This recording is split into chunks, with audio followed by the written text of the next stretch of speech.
اس رات مجھے یقین ہو گیا کہ میرا یہاں کوئی نہیں ہے۔ دادا جی کا وہ جملہ کہ یہ سب تمہارے اپنے ہیں ایک بھیانک مذاق لگ رہا تھا۔ اپنے تو زخم پر مرہم رکھتے ہیں، زخم دیتے نہیں ہیں، لیکن میں مجبور تھی، بے بس تھی۔ اس چار دیواری سے باہر نکلنے کا راستہ موت کی طرف جاتا تھا اور اندر رہنا جہنم تھا۔ مجھے فیصلہ کرنا تھا، مگر ابھی مجھ میں اتنی ہمت نہیں تھی۔ ابھی تو ظلم کی اور بھی کئی داستانیں رقم ہونی باقی تھی۔ میرے جلے ہوئے ہاتھ کے زخم ابھی تازہ تھے کہ ایک اور قیامت مجھ پر ٹوٹ پڑی۔ دوپہر کے وقت بڑی چچی کی چیخوں پکار سے پوری حویلی گونج اٹھی۔ میرے 20,000 روپے میں نے بھی الماری میں رکھے تھے، کون لے گیا؟ اس گھر میں چور گھس آیا ہے۔ سب گھر والے صحن میں جمع ہو گئے۔ چچی کی نظریں سیدھی مجھ پر گئیں۔ اس کے سوا کون ہے جو صفائی کے بہانے میرے کمرے میں گھستی ہے؟ میں نے لرزتی آواز میں قسمیں کھائیں، مگر انہوں نے ایک نہ سنی۔ بڑی اور چھوٹی چچی مجھے گھسیٹ کر میرے کمرے میں لے گئی۔ میرا پرانا صندوق الٹ دیا۔ کپڑوں کے نیچے اخبار میں لپٹے وہ چند ہزار روپے نکل آئے جو دادا جی نے مرنے سے پہلے مجھے چھپ کر دیے تھے۔ یہ دیکھو ثبوت۔ چھوٹی چچی نے نوٹ لہرائے۔ میں نہ کہتی تھی ماں بد کردار تھی اور بیٹی چور نکلی۔ یہ میرے پیسے ہیں، دادا جی نے دیے تھے۔ میں روتے ہوئے چیخی، مگر میری آواز نکار خانے میں طوطی کی آواز تھی۔ شام کو بڑے چچا گھر آئے۔ چچی نے خوب مرچ مسالہ لگا کر انہیں چوری کی جھوٹی کہانی سنائی۔ چچا کا چہرہ غصے سے سرخ ہو گیا۔ انہوں نے میری کوئی صفائی نہیں سنی اور مجھے بالوں سے پکڑ کر زمین پر گرا دیا۔ حرام کا نمک کھا کر اب چوری کرتی ہو؟ اس دن چچا نے مجھے لاتوں اور گھونسوں سے مارا۔ میں رحم کی بھیک مانگتی رہی، مگر وہاں کوئی انسان نہیں تھا، سب درندے تھے۔ میرا جسم درد سے چور تھا اور روح پر چور ہونے کا داغ لگ چکا تھا۔ انہوں نے پیسے چھین لیے اور مجھے کمرے میں بند کر دیا۔ رات کا گہرا اندھیرا چھایا تو دروازہ آہستہ سے کھلا۔ میں سہم کر اٹھ بیٹھی۔ چچا کا بیٹا عدیل اندر داخل ہوا۔ اس کی آنکھوں میں ایسی غلیظ ہوس تھی کہ میرا دم گھٹنے لگا۔ وہ میرے قریب آیا اور سرگوشی کی۔ بہت برا ہوا تمہارے ساتھ فضا، سب تمہارے خلاف ہیں، لیکن میں تمہیں خوش رکھ سکتا ہوں اگر تم میری بات مان لو۔ میں دیوار کے ساتھ لگ گئی۔ باہر نکلے یہاں سے، میں چچا کو سب بتا دوں گی۔ وہ بے شرمی سے ہنسا۔ بتا دو، میں کہوں گا تم نے مجھے بلایا ہے۔ تمہاری ماں کے قصے تو سب جانتے ہیں، سب میرا ہی یقین کریں گے۔ اس نے میرے چہرے کو چھونے کی کوشش کی۔ میں نے پوری قوت سے اس کا ہاتھ جھٹکا۔ وہ رک گیا، مگر اس کے ارادے خطرناک تھے۔ آج جا رہا ہوں، مگر کل رات پھر آؤں گا اور تب تم انکار نہیں کر سکو گی۔ وہ چلا گیا، مگر میرے وجود میں خوف کی سرد لہر چھوڑ گیا۔ مجھے سمجھ آ گئی کہ یہ گھر اب میرے لیے جہنم بن چکا ہے۔ چچیوں کا یہ جھوٹ کے باہر دشمن ہے صرف مجھے ڈرانے کے لیے تھا، تاکہ میں خوف زدہ ہو کر ان کی قید میں رہوں اور یہ لوگ میرا استحصال کرتے رہیں۔ باہر کا دشمن شاید جان لے لے، مگر عدیل اور یہ گھر والے میری عزت کے در پہ تھے۔ میں نے فیصلہ کر لیا، اب اور ظلم نہیں سہوں گی۔ کل کی رات اس قید خانے میں میری آخری رات ہوگی۔ میں یہاں سے بھاگ جاؤں گی، چاہے میرا انجام کچھ بھی ہو۔ موت قبول تھی، مگر یہ ذلت نہیں۔ رات کا آخری پہر تھا۔ حویلی میں موت کا سا سناٹا چھایا ہوا تھا۔ میں بستر پر لیٹی اپنی دھڑکنوں کی آواز سن رہی تھی، جو کسی ہتھوڑے کی طرح میرے سینے پر برس رہی تھی۔ یہ فیصلے کی گھڑی تھی۔ میں جانتی تھی کہ اگر آج میں یہاں سے نہ نکلی تو صبح کا سورج میری بربادی دیکھے گا۔ عدیل کی ہوس بھری دھمکی میرے کانوں میں گونج رہی تھی۔ میں نے آہستگی سے اپنے جوتے اٹھائے اور ننگے پاؤں کمرے سے باہر نکل گئی۔ ہر آہٹ پر مجھے لگتا جیسے کوئی جاگ گیا ہے۔ میرا جسم خوف سے کانپ رہا تھا، مگر روح آزادی کے لیے تڑپ رہی تھی۔ میں دبے پاؤں صحن عبور کر کے پچھلے دیوار کے پاس پہنچی، جہاں کچھ چینٹیں نکلی ہوئی تھیں۔ میں نے کانپتے ہاتھوں اور زخمی بدن کے ساتھ دیوار پھلانگی اور گلی میں کود گئی۔ زمین پر گرتے ہی میرے منہ سے ہلکی سی چیخ نکلی، مگر میں نے فوراً خود کو سنبھالا اور بھاگنا شروع کر دیا۔ میں نہیں جانتی تھی کہ میں کہاں جا رہی ہوں، بس اتنا پتا تھا کہ مجھے اس جہنم سے دور جانا ہے۔ میں سڑک پر دیوانوں کی طرح بھاگ رہی تھی۔ میرے پاؤں چھل چکے تھے، سانس پھول رہی تھی اور حلق میں کانٹے چبھ رہے تھے۔ کتوں کے بھونکنے کی آوازیں مجھے مزید ڈرا رہی تھیں۔ مجھے لگ رہا تھا کہ چچا اور عدیل میرے پیچھے آ رہے ہیں۔ ابھی میں بڑی سڑک پر پہنچی ہی تھی کہ اچانک سامنے سے ایک گاڑی نمودار ہوئی۔ اس کی تیز ہیڈ لائٹس نے میری آنکھوں کو خیرہ کر دیا۔ میں گھبرا کر وہیں جم گئی۔ گاڑی بری طرح بریک لگاتی ہوئی میرے بالکل قریب آ کر رکی۔ میرا دل بند ہونے لگا۔ کیا یہ چچا تھے یا عدیل؟ گاڑی کا دروازہ کھلا اور ایک بھاری بھرکم شخص باہر نکلا۔ اس نے سر پر پگڑی باندھ رکھی تھی اور مونچھیں بڑی تھی۔ میں نے اسے پہچان لیا۔ یہ وہی شخص تھا جسے میں نے 2 سال پہلے ہسپتال میں دیکھا تھا۔ دادا نے کہا تھا یہ ہمارا خونی دشمن ہے۔ یہ وہ سردار ہے جو میری طاق میں تھا۔ میں خوف سے پیچھے ہٹی اور گر گئی۔ نہیں، مجھے مت مارے، میں نے آپ کا کچھ نہیں بگاڑا۔ میں نے ہاتھ جوڑ دیے۔ وہ شخص میرے قریب آیا اور ایک زوردار کہکا لگایا۔ ارے واہ، دیکھو تو شکاری کے جال میں کون آیا ہے؟ یہ تو میرے دشمن شہزاد کی بیٹی ہے۔ اس کی آواز میں ایک ایسی گرج تھی جس نے میرے رہے سہے ہوش بھی اڑا دیے۔ میں نے بھاگنے کی کوشش کی مگر ٹانگوں میں جان نہیں تھی۔ خدا کے لیے مجھے جانے دے، میں یتیم ہوں، مجھ پر رحم کھائیں۔ میں رو رہی تھی۔ اس نے اپنی مونچھوں کو تاؤ دیا۔ رحم؟ ہمارے قبیلے میں دشمن کی اولاد پر رحم نہیں کھایا جاتا۔ میں تو کب سے اس موقع کی تلاش میں تھا۔ آج پرانا حساب چکانے کا وقت آ گیا ہے۔ اس نے اپنے آدمیوں کی طرف اشارہ کیا۔ اٹھاؤ اسے، آج کی رات بہت خاص ہے۔ دشمن کی پوتی خود چل کر میرے پاس آئی ہے۔ 2 مضبوط آدمیوں نے مجھے بازوں سے دبوچ لیا۔ میں نے چیخنے کی کوشش کی مگر خوف نے میری آواز چھین لی تھی۔ انہوں نے مجھے زبردستی گاڑی کی پچھلی سیٹ پر دھکیل دیا۔ سردار ڈرائیونگ سیٹ پر بیٹھا اور گاڑی تیزی سے اندھیرے میں دوڑنے لگی۔ میں گاڑی کے کونے میں دبک کر بیٹھ گئی۔ میری آنکھوں سے آنسو جاری تھے۔ مجھے لگا کہ میں شیر کے منہ سے نکل کر اژدہے کے منہ میں آ گئی ہوں۔ چچیوں کی باتیں سچ ثابت ہو رہی تھیں۔ یہ دشمن مجھے نہیں چھوڑے گا۔ میں سوچ رہی تھی کہ شاید اب میری موت یقینی ہے۔ گاڑی انجان راستوں پر رواں دواں تھی۔ سردار بار بار شیشے میں مجھے دیکھ رہا تھا اور اس کے لبوں پر ایک پراسرار مسکراہٹ تھی۔ مجھے نہیں معلوم تھا کہ یہ سفر مجھے کس انجام تک لے جائے گا، مگر اتنا یقین تھا کہ میری زندگی کا سب سے خوفناک باب شروع ہو چکا ہے۔ گاڑی ایک انجان اور ویران راستے سے ہوتی ہوئی ایک بڑی حویلی نما ڈیرے کے سامنے رک گئی۔ میرا دل زور زور سے دھڑک رہا تھا۔ سردار گاڑی سے اترا اور اس نے مجھے بھی اترنے کا اشارہ کیا۔ میں خوف کے مارے کانپ رہی تھی مگر انکار کی گنجائش نہیں تھی۔ اس کے اشارے پر 2 ملازم آگے بڑھے اور مجھے ایک کمرے کی طرف لے گئے۔ میں نے مڑ کر سردار کو دیکھا جو بڑے سکون سے اپنی مونچھوں کو تاؤ دے رہا تھا۔ مجھے اس کمرے میں دھکیل کر باہر سے کنڈی لگا دی گئی۔ یہ کمرہ قید خانے جیسا نہیں تھا بلکہ کافی آرام دہ اور صاف ستھرا تھا، مگر میرے لیے یہ کسی کال کوٹری سے کم نہیں تھا۔ میں فرش پر بیٹھ کر رونے لگی۔ مجھے یقین تھا کہ اب میرا انجام بہت خوفناک ہونے والا ہے۔ دادا کی کہی ہوئی باتیں میرے ذہن میں گونج رہی تھیں کہ یہ شخص ہمارا خونی دشمن ہے۔ تقریباً آدھے گھنٹے بعد دروازہ کھلا۔ میں ڈر کر دیوار کے ساتھ چپک گئی۔ وہی سردار اندر داخل ہوا۔ اس کے ہاتھ میں پانی کا گلاس تھا۔ اس نے دروازہ بند کیا اور کرسی گھسیٹ کر میرے سامنے بیٹھ گیا۔ پانی پی لو۔ اس نے گلاس میری طرف بڑھایا۔ میں نے سر نفی میں ہلایا۔ مجھے کچھ نہیں چاہیے، بس مجھے جانے دے۔ میرے پاس کچھ نہیں ہے جو آپ مجھ سے چھین سکے۔ سردار نے گلاس میز پر رکھا اور مجھے غور سے دیکھنے لگا۔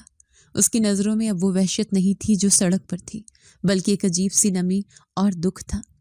میں تمہیں یہاں کوئی نقصان پہنچانے نہیں لایا فضا۔ اس کی آواز بھاری مگر نرم تھی۔ میں حیرت سے اسے دیکھنے لگی۔ کیا مطلب؟ آپ تو میرے دشمن ہیں۔ دادا کہتے تھے کہ آپ میری طاق میں ہیں۔ وہ تلخی سے ہنسا۔ دشمن میں نہیں ہوں بیٹا، دشمن وہ تھے جن کے پاس تم رہ رہی تھی۔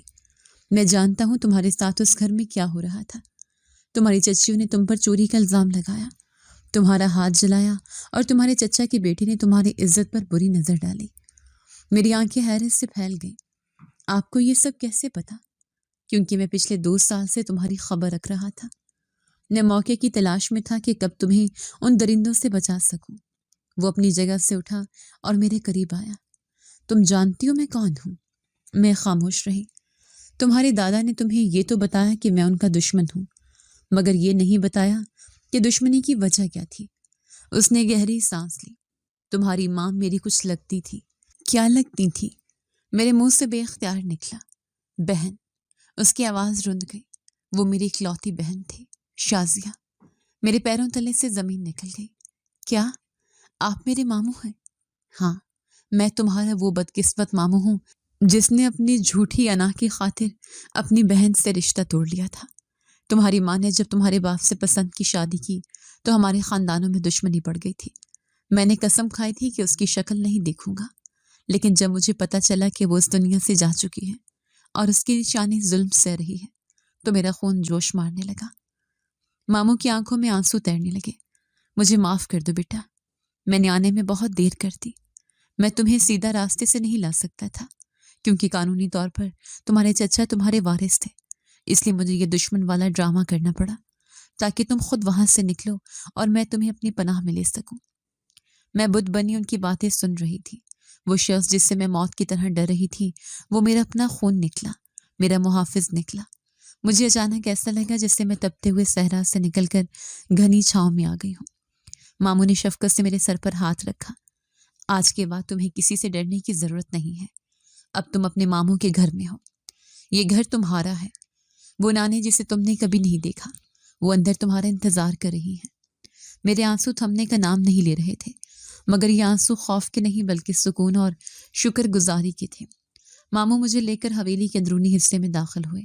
وہاں ایک بڑے سے کمرے میں ویل چیئر پر ایک ضعیف خاتون بیٹھی تھی جن کی آنکھیں دروازے پر لگی ہوئی تھی۔ یہ میری نانو تھی۔ مجھے دیکھتے ہی ان کے کمزور ہاتھوں میں جان آ گئی اور انہوں نے باہیں پھیلا دی۔ میں دوڑ کر ان کے سینے سے جا لگی۔ سالوں کی دوری لمحوں میں سمٹ گئی۔ نانو مجھے چوم رہی تھی اور رو رہی تھی۔ میری شازیہ واپس آ گئی، میری بچی آ گئی۔ ان کی آواز میں ممتا کا وہ سمندر تھا جس کے لیے میں ترس رہی تھی۔ ماموں نے میرے سر پر ہاتھ رکھا۔ ماں جی، اب یہ کہیں نہیں جائے گی، میں اسے وہاں سے نکال لایا ہوں۔ اگلے چند دن میرے لیے کسی خواب کی طرح تھے۔ یہاں مجھے وہ عزت اور محبت ملی جس کا میں تصور بھی نہیں کر سکتی تھی۔ ماموں کا بیٹا شہروز جو میرا کزن تھا ایک انتہائی سلجھا اور با اخلاق نوجوان تھا۔ اس نے اور ماموں کی بیگم یعنی میری ممانی نے مجھے سر آنکھوں پر بٹھایا۔ مجھے پہلی بار احساس ہوا کہ خونی رشتے صرف نام کے نہیں ہوتے بلکہ ان میں احساس بھی ہوتا ہے۔ ایک صبح ماموں تیار ہو کر میرے پاس آئے۔ ان کے ہاتھ میں ایک فائل تھی۔ بیٹا، آج ہم عدالت جا رہے ہیں۔ ماموں کا لہجہ پرعزم تھا۔ عدالت؟ میں چونکی۔ ہاں، میں نے تمہارے چچا جاوید کے خلاف دھوکہ دہی، جائیداد پر ناجائز قبضے اور تشدد کا مقدمہ دائر کر دیا ہے۔ ماموں نے کرسی پر بیٹھتے ہوئے کہا، تمہارے دادا نے اپنی زندگی میں ہی جائیداد کا ایک بڑا حصہ تمہارے نام کر دیا تھا، مگر تمہارے چچا اور چچیوں نے وہ کاغذات چھپا لیے تھے۔ وہ تمہیں اس لیے ڈرا کر رکھتے تھے تاکہ تم کبھی اپنا حق نہ مانگ سکو۔ مجھے ان لوگوں کی مکاری پر شدید غصہ آیا۔ وہ لوگ مجھے یتیم سمجھ کر لوٹ رہے تھے۔ ماموں نے میرا ہاتھ تھاما۔ میں نے تمہاری چچیوں کے ظلم کا بھی حساب لینا ہے جنہوں نے تمہارے ہاتھ جلا کر کیا۔ اب وہ جیل کی ہوا کھائیں گے۔ قانون کا ہاتھ ان کے گریبان تک پہنچ چکا ہے۔ اسی دن شام کو خبر آئی کہ پولیس نے چچا جاوید اور ان کے بیٹے عدیل کو گرفتار کر لیا ہے۔ ان کے گھر سے وہ چوری شدہ کاغذات بھی برآمد ہو گئے۔ مجھے یہ سن کر دلی سکون ملا۔ قدرت نے میری بے بسی کا تماشا دیکھنے والوں کو عبرت کا نشان بنا دیا تھا۔ کچھ دن بعد نانو نے مجھے اپنے کمرے میں بلایا۔ ماموں اور ممانی بھی وہیں موجود تھے۔ ماحول میں ایک سنجیدگی تھی۔ فضا بیٹا، نانو نے میرا ہاتھ اپنے ہاتھ میں لیا، ہم چاہتے ہیں کہ تم اب اس گھر کی مہمان نہیں بلکہ مستقل رکن بن جاؤ۔ میں سوالیہ نظروں سے انہیں دیکھنے لگی۔ ماموں آگے بڑھے۔ بیٹا، میں چاہتا ہوں کہ تم میری بہو بن جاؤ۔ شہروز تمہیں پسند کرتا ہے اور ہم سب کی خواہش ہے کہ تم اس گھر کی عزت بن کر ہو۔ میں نہیں چاہتا کہ دنیا کی کوئی بھی بری نظر اب تم پر پڑے۔ شہروز تمہاری حفاظت کرے گا اور تمہیں وہ خوشیاں دے گا جو تمہارا حق ہے۔ میں نے حیرت سے شہروز کی طرف دیکھا جو دروازے کے پاس کھڑا نظریں جھکائے ہوئے تھا۔ اس کی آنکھوں میں عدیل جیسی ہوس نہیں تھی بلکہ ایک پاکیزہ حیا اور احترام تھا۔ مجھے اپنے ماموں پر اندھا اعتماد تھا۔ انہوں نے مجھے جہنم سے نکالا تھا۔ میں نے شرما کر اس بات میں سر ہلا دیا۔ نانو نے خوشی سے مجھے گلے لگا لیا اور پورے گھر میں مبارکباد کا شور مچ گیا۔ مجھے لگا جیسے اللہ نے میرے چھینے ہوئے ماں باپ کے بدلے مجھے پورا خاندان دے دیا ہے۔ عدالت کا کمرہ کھچا کھچ بھرا ہوا تھا۔ جج صاحب نے فیصلہ سناتے ہوئے قلم میز پر رکھ دیا۔ فیصلہ میرے حق میں تھا۔ میرے چچا جاوید اور ان کے بیٹی عدیل کو دھوکہ دہی اور مجرمانہ فعل کی پاداش میں سزا سنائی گئی تھی اور میرے والد کی تمام جائیداد بما منافع مجھے واپس کرنے کا حکم دیا گیا تھا۔ جیسے ہی پولیس اہلکار چچا جاوید کو ہتھ کڑی لگا کر لے جانے لگے، وہ مڑ کر میری طرف لپکے۔ ان کی آنکھوں میں ندامت نہیں بلکہ خوف تھا۔ فضا بیٹی، مجھے معاف کر دو، میں تمہارا باپ کی جگہ ہوں۔ ہم سے غلطی ہو گئی، ہمیں جیل مت بھجواؤ۔